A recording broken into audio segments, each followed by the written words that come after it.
الله تعالى في كلام المجيد رب ارحمهما كما ربياني صغيرا وقال النبي صلى الله عليه وسلم أنت ومالك لأبيك أو كما قال عليه الصلاة والسلام۔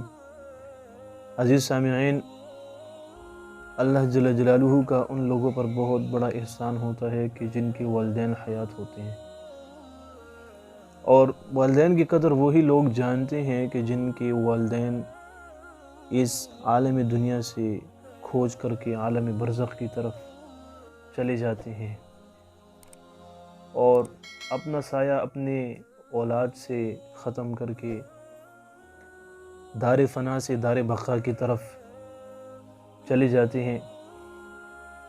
والدین وہ عظیم سرمایہ ہے کہ جس کی بدولت اللہ جل جلالہ نے موسیٰ علی نبینا علیہ السلام کو ارشاد فرمایا جبکہ وہ کوہ طور پر جا رہے تھے کہ اے موسیٰ سنبھل کر، تیرے پیچھے جو اٹھنے والے ہاتھ تھے وہ اس دنیا سے رخصت ہو گئے۔ تو اللہ جل جلالہ نے انبیاء کے ساتھ جو امداد فرمائی وہ بھی والدین کی دعاؤں کی وجہ سے۔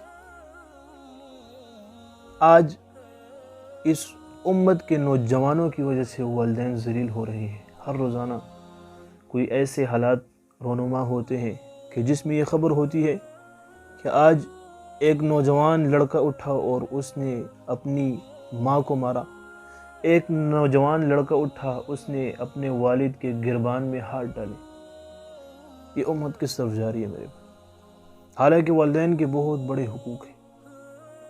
ہمارا اس دنیا میں جو وجود ہے وہ ہمارے والدین کی برکت سے ہے، اور والد جو ہے وہ گھر کی چھت کے مانند اور والدہ جو ہے وہ گھر کے دیوار کی مانند ہوتی ہے، اور جس گھر میں چھت اور دیوار ہی نہ ہو تو وہ گھر نہیں ہوتا۔ تو آج میرے بھائیوں، ہم والدین کی قدر و منزلت سے خبر نہیں، تبھی ہمارے بڑے اور ہمارے چھوٹے ہماری عزت نہیں کرتے۔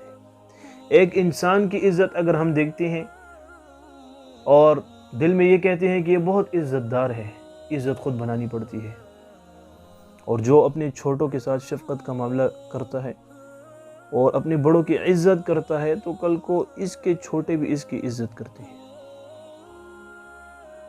تو میرے بھائیوں، اپنے والدین کی عزت کیجیے، ان کی قدر کیجیے، ان سے محبت کا برتاؤ کیجیے، اپنی آواز ان سے نیچی رکھیے، اپنی آواز کو ان کی آواز سے بلند مت کیجیے۔ اللہ جل جلالہ نے والدین کے حق میں اف کو بھی حرام فرمایا ہے کہ اگر اف سے بھی کوئی خفیف کلمہ ہوتا تو اللہ جل جلالہ اس کو بھی حرام قرار دیتے۔ آج ایک نوجوان اٹھتا ہے اور اپنے والد کو کہتا ہے آپ کس چیز پر سمجھتے ہو؟ آپ کا یہ تجربہ بیکار ہے، میں ہر چیز پر سمجھتا ہوں۔ اور اس کلمے کی اتنی نحوست ہے کہ اللہ جل جلالہ اس کلمے کی وجہ سے اس دنیا کو 70 مرتبہ فنا کر دے تب بھی اللہ جل جلالہ کا غصہ ٹھنڈا نہیں ہوتا۔ ہمیں ان چیزوں کی پرواہ نہیں، ہمارے منہ سے جو نکلتا ہے نکلتا ہے، نہ ہمیں کسی کام کے انجام کی پرواہ ہے کہ کل کو اللہ جل جلالہ اگر والدین کے حق میں ہمارا مؤاخذہ کر دے، ہمیں پکڑ لے، تو ہمیں پھر کوئی چھڑانے والا نہیں ہوگا۔ ایسے حالات دیکھنے کو آئے کہ روح بدن سے نہیں نکلتی، سانس حلق اور گلے میں اٹک جاتا ہے۔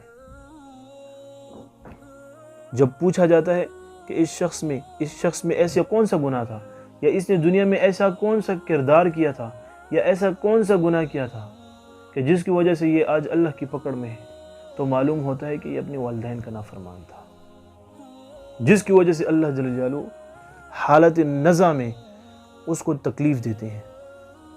یہ تو دنیاوی عذاب ہے، آخرت میں اس انسان کے ساتھ کیا ہوگا؟ بہت بد نصیب ہے وہ شخص جو کہ اپنے والدین کو ذلیل کرتا ہے، ان کو رسوا کرتا ہے، ان کو عزت نہیں دیتا۔ اور میں والدین سے بھی یہ درخواست کروں گا کہ وہ دنیاوی تعلیم کے ساتھ ساتھ اپنے بچوں کو دینی تعلیم بھی دیں، تاکہ کل کو یہ بچہ تو آپ کی عزت کرے، آپ کا احترام تو کرے۔ اس کو اگر دین کا پتہ ہوگا تو وہ آپ کی عزت کرے گا، اگر اس کو دین کا پتہ نہیں ہوگا تو وہ آپ کی عزت نہیں کرے گا۔ تو یہ سارے اسباب جو ہے انسان کی اپنے ہاتھوں کے کیے دھرے ہیں۔ ظہر الفساد فی البر والبحر بما کسبت ایدی الناس، بری اور بحری میں جتنا بھی فساد ہے اس میں انسان کا ہاتھ ہے۔ تو خدارا میری نوجوانوں سے یہ درخواست ہے کہ وہ اپنے والدین کی عزت کریں، قدر کریں۔ کل کے لیے اگر وہ اپنا مستقبل اچھا چاہتے ہیں، ترقی چاہتے ہیں، کامیابی چاہتے ہیں، تو وہ اپنے والدین کی عزت کریں، قدر کریں، ان کو وقت دیں، ان کی وجہ سے خود کو بے عزت مت سمجھیں۔ ایک شخص اگر اپنے دوستوں کے ساتھ بیٹھا ہوا ہے اور اس کا والد آتا ہے کسی کام کے غرض سے، تو یہ خود کو ذلیل سمجھتا ہے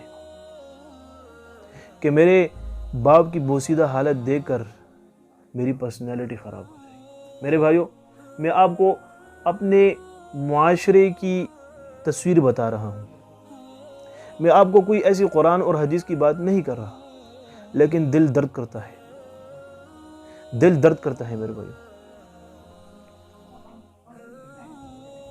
تو میرے بھائیوں، اللہ جل جلالہ ہمیں اس عذاب سے بچائے کہ ہم والدین کے نافرمان ہو جائیں۔ جب والدین اس دنیا سے چلے جاتے ہیں تو پھر انسان چاہتا ہے کہ کاش میں ان کی خدمت کرتا، کاش میں ان کی عزت کرتا، کاش میں ان کے کسی کام آتا کہ جس کی وجہ سے اللہ جل جلالہ میری دنیا خراب نہ فرماتے۔ تو آج میرے بھائیوں آپ کے پاس موقع ہے، والدین کی قدر کیجئے، والدین کو عزت دیجئے، ان کو اونچی نگاہ سے دیکھیے، کسی کے بہکاوے میں نہ آئے اپنے والدین کے حق کے لیے۔ اگر آپ کو کوئی کہتا ہے کہ تیرا والد ایسا ہے، تیری والدہ ایسا ہے، تیرے خلاف ایسا بولتی ہے، تیرے خلاف ایسا بولتے ہیں، تو ان کے بہکاوے میں نہ آئے۔ والدین جتنا بھی برا ہو جائیں وہ اپنی اولاد کے لیے برا نہیں چاہتے۔ یہ تو شیطان کا ایک دھوکہ ہے کہ جو بیٹے کو والد سے بدگمان کرتا ہے، بیٹی کو ماں سے بدگمان، رشتوں کی آڑ میں آ کر شیطان بہت بڑا فساد ڈالتا ہے۔ تو خدارا ایسا مت کیجیے، اپنے مال میں سے ان کو محروم نہ کیجیے، وقتاً فوقتاً ان کی ضروریات کے بارے میں پوچھیں۔ ہمارے ہی تو والدین ہیں نا۔ اگر ایک انسان اپنے زندگی میں اپنے والدین کے کام نہیں آئے گا تو کیا آپ کے والدین کے کوئی اور کام آئیں گے؟ آج جتنے بھی کامیاب ترین لوگ ہیں، کامیابی کو ہم دنیا میں تلاش کرتے ہیں کہ جس کے پاس بنگلہ ہوگا، گاڑی ہوگی، موٹر ہوگی، وہ کامیاب ہوگا۔ چلیں اس کو بھی اگر ہم کامیابی کہتے ہیں تو اس شخص کے پاس آپ بیٹھ جائیں اور اس سے پوچھیں کہ آپ کی کامیابی کا راز کیا ہے، وہ کہے گا والدین کی قدر۔ میں نے اپنی زندگی میں اپنے والدین کو اپنا والدین سمجھا، ان کی قدر کی، ان کی عزت کی، ان کو منزلت دی، تو ان کی دعاؤں کی بدولت اللہ جل جلالہ نے مجھے اس دنیا میں سرخروئی عطا کی۔ تو میرے بھائیوں، اللہ جل جلالہ ہمیں والدین کی قدر اور عزت کرنے والا بنا دے۔ وآخر دعوانا الحمدللہ رب العالمین۔